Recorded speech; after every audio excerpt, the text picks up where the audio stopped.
My name's Kevin Connor. I am the Meat and Seafood Director for Coburn's Incorporated.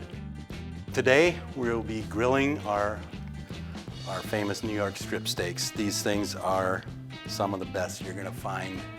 These are Hereford, genetically based, or we also have an Angus based breed specific in our service counters.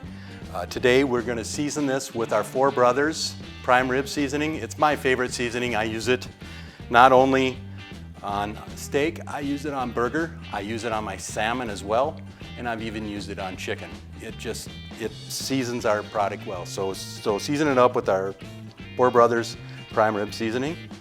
Again, you put it on liberally, add it to both sides.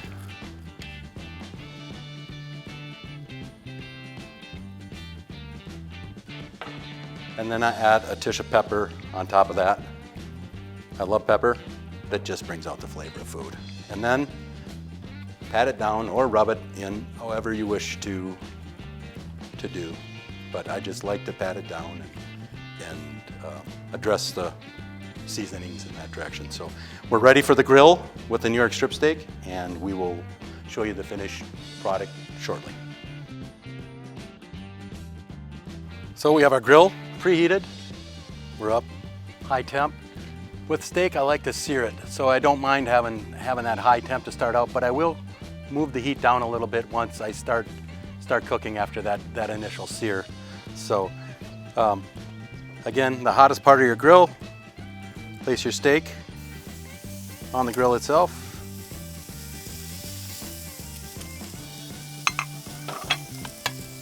And close the cover. Again, closing the cover will keep some of those juices and some of those flavors that are sizzling and hitting those hot grates and grills.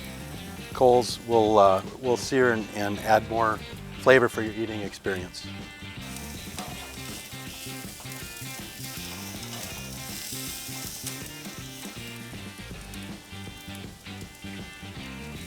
So we're at the final stages of our cooking on the steak.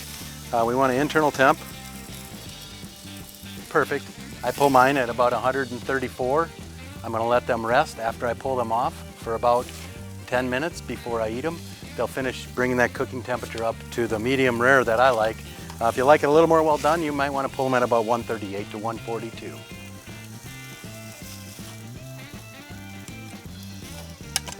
Again, we've finished our asparagus, our potatoes, and added our steak. I'm ready to eat. How about you?